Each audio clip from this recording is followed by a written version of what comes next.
And just like that, we're back again. And Sam Parkin, it is EFL season 25-26. Here come the predictions. And you're going for the hat-trick. Another win for you last season. I'm very determined. Each and every week, we're going to be here predicting every single result, every single outcome of every game. But what the viewers want to know, Sam, is how the hell are you? Have you detoxed from football? I have, mate. Yeah, it got to the point about, I'd say 10 days ago, where I was walking around the house in circles. And I'm very structured in my life normally. I like a plan. I like to know what I'm doing every day, even if it's menial jobs around the house. I've run out of those. So I need the football back. I need it back, mate. But I'm saying this because I'm going on holiday for a week shortly. The kids' school holidays obviously plays havoc now. I can't just have the football summer. It bleeds into August now as well. So I'm going away for a week, but did a little bit of League One the other day. Obviously Championship this week leading into the big kickoff. And I can't wait for it. I mean, it's the best league, isn't it? We've said that probably multiple times. But yeah, the Premier League will get me excited. Yes, League One and League Two gets me excited, but nothing like the Championship. That's the league, isn't it? Never a truer word spoken. The Championship is indeed the real quiz. And yeah, just quick bit of housekeeping. So Sam has had the temerity to dare to go on holiday with his family next week. So the Championship Check-In podcast will be back when Sam's back from holiday. We didn't think there was any point doing one and then, kind of stop starting. But we'll do the predictions this week. Sam's going to remotely do the predictions next week. He's going to hand in his homework and then we'll be off and running properly. I've got to see if I can remember how to do this now. So you know the score lines. I think I do. We're going to predict each and every game. You get a point if you get the correct outcome, home, away, or draw. You get 3 points for the correct scoreline, and you get a bonus point. It is 4. They are few and far between. And that is if your scoreline has 5 or more goals. And we do not allow duplicate predictions on here. So the order is Sam will always go first on game 1, and then we will rotate thereafter. If Sam picks my score and he's gone first, I can't have it. Vice versa. You can have what the hell you like down there in the comments. And Sam, I'm going to have a nervous feeling because it is blockbuster stuff on Friday. The first prediction of 25-26 is horrible, but it's going to be a brilliant game. Birmingham versus Ipswich. Here we go. Yeah, I mean, there's going to be a hell of a build-up to this one for obvious reasons. I think there's going to be more of a love-in for Ipswich just because of, everyone fancies them really strongly. And I think there's real valid reasons for that. And I think, he's a very, very good manager and he's put together a very, very competitive squad for the Championship. Whether he intended to or not, that is the facts. I just think that everyone's going to be big, anticipating Ipswich, starting probably as they mean to go on. However, we have the stardust of Birmingham, and despite the new glossy stand and the extra lick of paint on St Andrews, I think there'll still be an intimidating, vociferous home support. For that reason, I'm going to go Ipswich to start with a bump in the road. I'm going to go for a 1-0 home victory for Birmingham. Wow. Straight in there. I like to make the storybook, mate, and that's my mate. I mean, I can see it. I remember it was a bit leaky. We kind of knew this was going to be the first fixture before we knew it was the first fixture, didn't we? But before that, I was like, the one game you don't want on opening day after 111 points. And as you mentioned, with that kind of vociferous crowd is burning I think if there was the glitz and the glamour at another slightly less soulless ground, then maybe it wouldn't occur. But I think you could say the same about Wrexham, really. There's still that realness to it. And I think the fans will be well up for it with all the cameras and with all the stardust that obviously Tom Brady and the like bring. I'm going to take the easy way out here, mate. I think it's 1-1.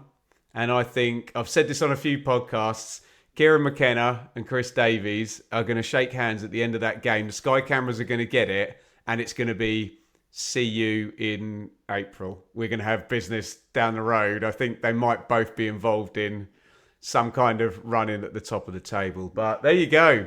Parkin straight in with, well, he's the reigning champion, so it's not necessarily a shock if he calls it.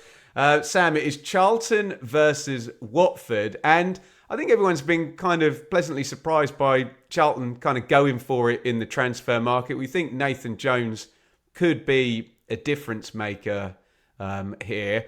Watford are my one in my 1 to 24s, where I could have them 5th and I could have them 23rd. I've got no idea what Watford and Mr. Petzolano are going to do. So I'm going to back Charlton to get a win on the opening day. You hated the playoff semi-final, Sam. You said it was a horrible game of football. It ended 1-0 to Charlton. So did the playoff final. Let's go with that. Charlton 1, Watford 0.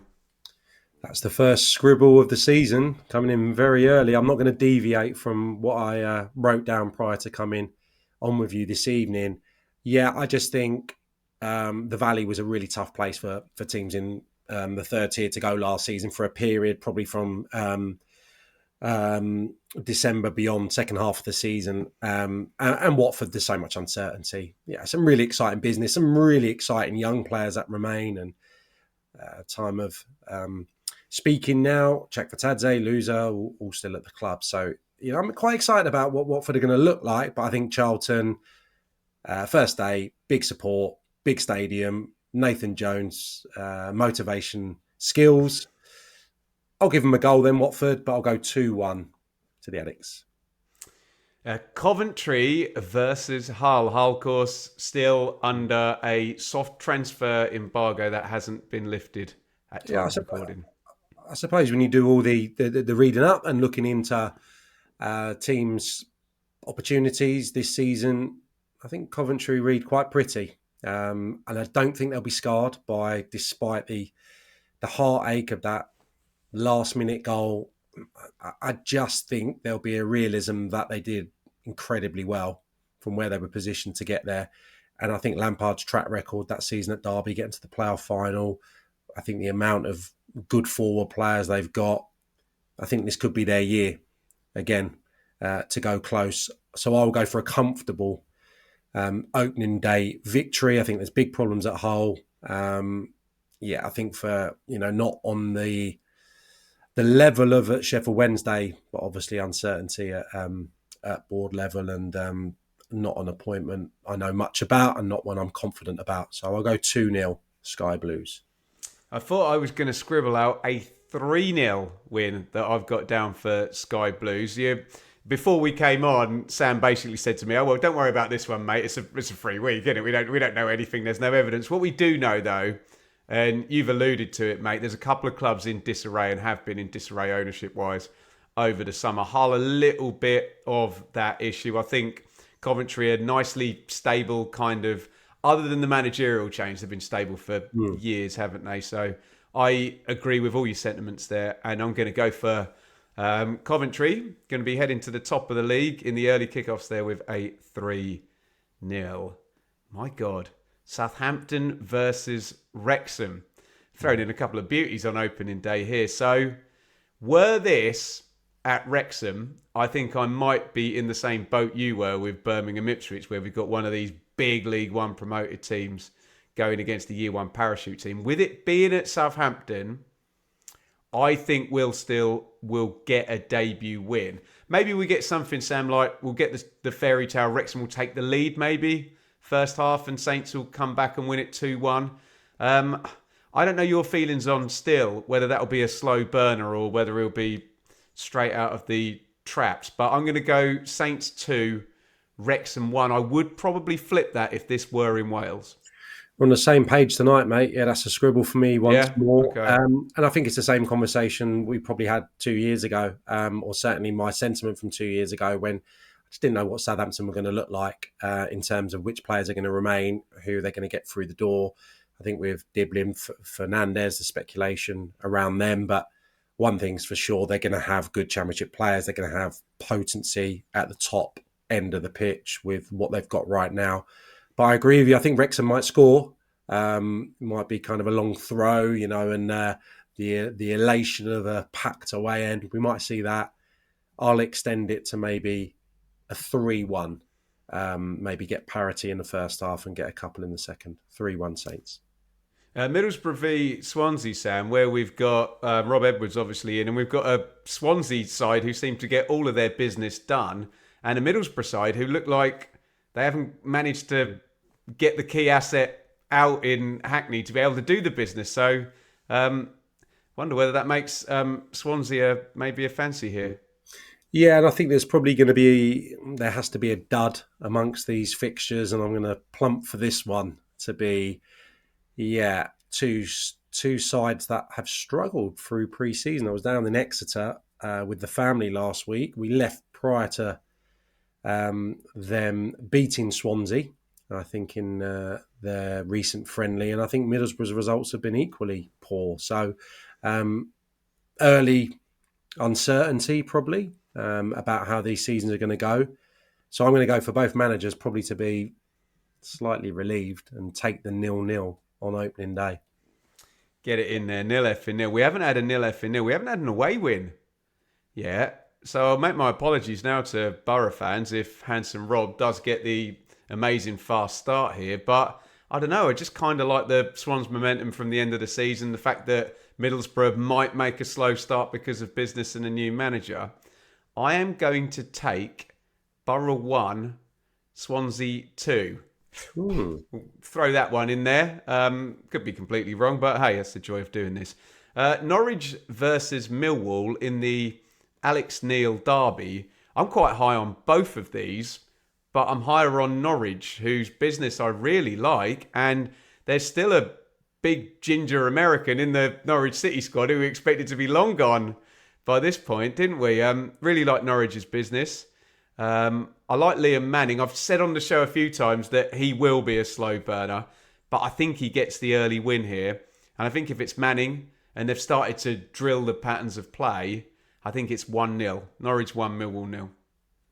Yeah, completely agree. I think there's loads of optimism. I think probably slightly more at Millwall, maybe, given the signings, the different approach. Ivanovic still there. That we're seeing from them. I mean, I think Tanganga's still there as well, is he not? He is, yeah. I mean, if those two could remain, there's only one, they finished 8th last season, so yeah, man. They'd have a great shout for sneaking in. Norwich, I think you made a really good point there. I think if Josh Sargent is in the team for the weekend, I think he probably is a goal scorer, maybe a different score, yeah. So I will go for the same margin of victory, but I'll give Millwall a goal, 2-1, but I would fully expect both of these teams to improve on last season. Ex-League One promoted teams derby here, and a John Mousinho derby indeed, Sam. Oxford Pompey. Pompey. I think a similar. I covered this game back end of last season actually during Oxford difficult spell, and Pompey ran out 2-0 winners when Oxford couldn't win for love nor money, and they at Oxford. Pompey won Oxford, yeah. Did they? Oh, yeah, right. They did. They won 2-0 there, yeah, and they rallied and finished the season really strongly. Oxford. I think it's going to be tough for both these teams. I probably fancy Portsmouth to kick on and be able to emulate what they did last season. I think it could be a long campaign for Oxford, but I'd give them a hell of a chance with Rowett in the dugout. I mean, you can't. It's difficult for me to see them going down. I think he'll find a way to get enough points here. Similar sentiment to what I said previously, Middlesbrough Swansea. I think a 1-1 probably suits both, so that's what I'm going to go. My first 1-1 of the season. Yeah, that's a scribble for me. So I think I'm on the draw. I've got to take 0-0 then, haven't I? Because Rowett ain't having a 2-2 on opening day, and I think drinking game alert, Pompey skew better at home. I'll probably say that 50 times during the show this season. I think they'd shake hands with a double clean sheet, a point. No one's lost. We're off the mark. So I'll go 0-0. No Colby Bishop as well, I think, as we really? see here this evening. I think he's picked up a little niggle, which is going to see him miss the first couple of weeks of the season. So goals might be in short supply for Pompey. Good point. Thank you for reinforcing my brilliant 0-0 prediction that I didn't make up on the spot after Sam nicked my 1-1. QPR versus Preston. I mean, Sam, you'll be more well-versed on QPR than me. I'm not massively high on either of these, but hey, they could surprise me. So I think I'm going to just go with home advantage here. And I fancy both teams to score as well. I'll take the 2-1 Rangers, but you'll smarten me up on how things are looking at Shepherd's Bush. Well, I'd be a bit hotter on QPR. I think the nucleus of a good 11, with Cher, Dembele. I mean, Poku's obviously terrific signing. If you're cherry picking the most talented flair players from League One, he'd be, in your top three from the last few seasons, and they did really well to get him ahead of some big clubs. So no, I'm quite excited about the prospects. I think just following on from Cifuentes, you trust maybe having got that one relatively right that Julien Stéphan could follow in the same mould. So no, I think they'll improve maybe on last season's finish, which was I think a little bit unhappiness, I think, from the supporters in terms of what the outlet looked like at the start of the season. Preston, quicksand, weren't they, last season towards the tail end? Very nearly got dragged into relegation. For no reason whatsoever, I'm going to go for a 2-2 here, opening day. But I think it's a season of struggle for Preston. Not encouraged by the business that they've done. And I think, probably salvation comes because the manager's pretty strong, I think, and will probably be the reason that maybe they could safeguard their status in the Championship above anything else. Stoke versus Derby. I'm almost regretting playing my 0-0 already. Yeah, I think later in the season, if this was the fixture, my answer could be very different. But I seem to recall Stoke starting relatively well last season. Couple of handsome victories early, which everyone got people carried away that maybe this could be the turning point for the club after 5 years or whatever of misery. So I'm going to go for the same. So I'm going to go for the same. They beat Burnley the other day 1-0, I believe. I'm going to go for them to start 1-0 at home to Derby, but I expect Derby to be a lot better off in May next year than they were this springtime. I think John Eustace will probably get them climbing the table, but not this weekend. I've got my notes from my 1 to 24 down there. There's a big +9 next to Derby. I've got them right up into the top 10. And being as you've taken Stoke, I'll flip it then. I'll go for a classic Eustace clean sheet. I assume Carlton Morris will be straight in, and the American lad will be straight in up top as well. And hopes are going to be high for Derby, given how they ended last season and how they've kind of invested. I know the injuries aren't, still clearing up, but let's go for it. Another away win there. Stoke 0, Derby 1. It's West Brom versus Blackburn, and we have no clue what a Ryan Mason West Brom side is going to look like. They've kind of done a few transfers, but put £1 million or more into a couple of them. Phillips and Campbell and a Scandinavian striker whose name I'm forgetting now. I've got no idea what I'm going to get from Big Val and Blackburn either. So I will take your 2-2, your random 2-2 from earlier, and just throw it in there as I try and learn something about what a Ryan Mason side looks like. Can you do any better than me? Yeah, it's probably the hardest one, isn't it? Looking up at me from my pad here. West Brom have done very little, haven't they, in way of transfers. That big sea change there last year from a really solid defensive 11 under Corberán to trying to be more expansive didn't really translate. I presume they're going to have a bit of a unique look to them under a young coach with fresh ideas. And maybe it's going to be a little bit of a tough beginning for him. I'm going to go for just that 2-1 away win, Valérien Ismaël, to continue the great form that Rovers were in the tail end of last season. Speaking of the tail end of last season, the last competitive game that Bristol City played was literally at Sheffield United. Obviously, Sheffield United infamously played one more game that they'll probably want to forget. But it is Blades versus Robins, Sam. With Ruben Sellers in the dugout now, not Chris Wilder, and Gerhard Struber and not Liam Manning, all change. Yeah, I would say probably finer margins than that on that night. Sorry, obviously a lot of outgoings at Sheffield United, a lot of loanees leaving, talk of various others leaving, but the remains is still, Harmer still there. Ahmed Hodzic still there. yeah, very strong. Good options in attack still, Cannon, Campbell, to name just two. So I'll go for a narrow Sheffield United victory. I can't imagine Bristol City with their personnel are going to become free scoring. I know they got enough goals under Liam Manning to force their way into the playoffs, but I probably don't see them matching that this season unless there's a little bit more churn, a bit more quality through the door. I'll go 1-0 Blades. Okay, I'll take 2-0 Blades then. I think the best we saw of Sellers was kind of sort of intense, tight press. So I'm not expecting kind of fireworks. We might get fireworks from Struber, actually, more likely. I think he'll be really aggressive, but it's a difficult game, the first one.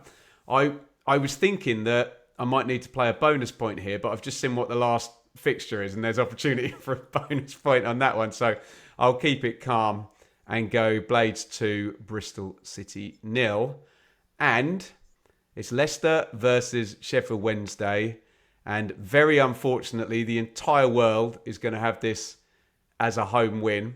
And I think I'm going to go big on this one. I think this has just got disaster written all over it. Leicester will smell blood, new manager, chance to, get things moving in the right direction before a potential sanction comes in, maybe from the EFL.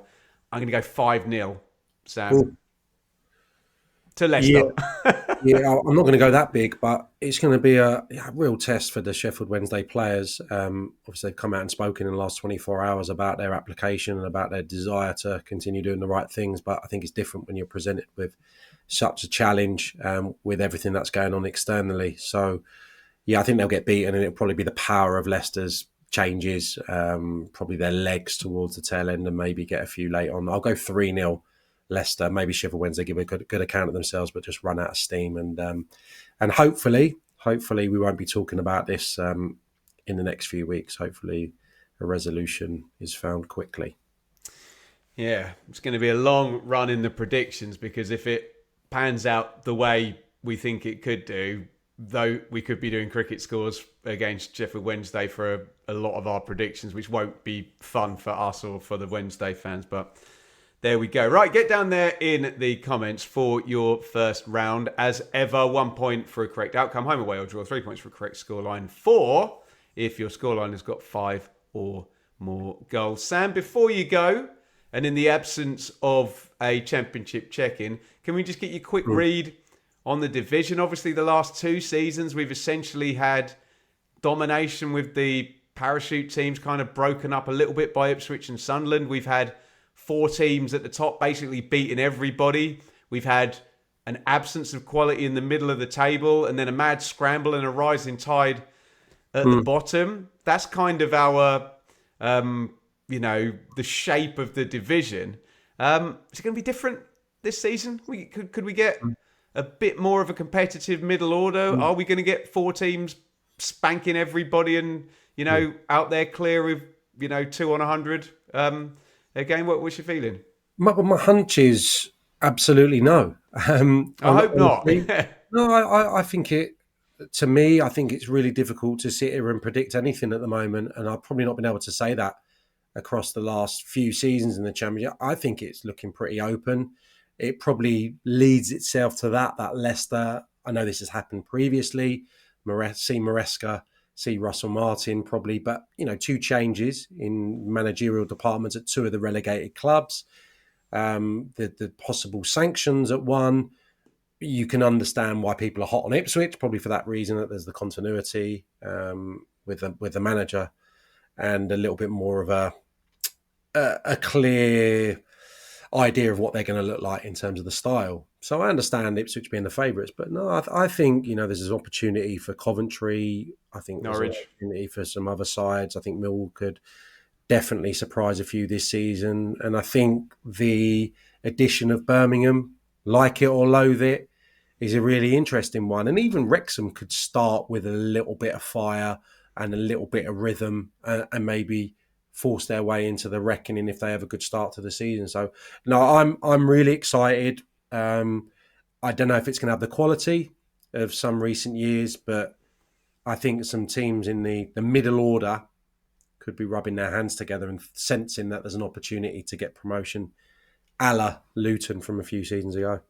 I think one thing that does shake it up, if you expect, Wrexham to go straight into the top half from League One, if you expect Birmingham to go top 10, top 6 or higher, then what does that do down at the bottom? I know, kind of everyone will just have Sheffield Wednesday finishing bottom. Have you got anybody?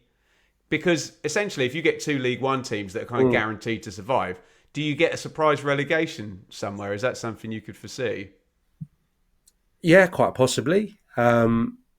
Swansea are the team I've had a little look at today. And I know they had a good end to the season, but a caretaker after a spell in charge that yielded some results is always one that's a little bit risky, isn't it, I suppose? Yeah. So they'd be the ones that you'd be a little bit worried about. I don't think Preston would be a surprise given the way they ended last season.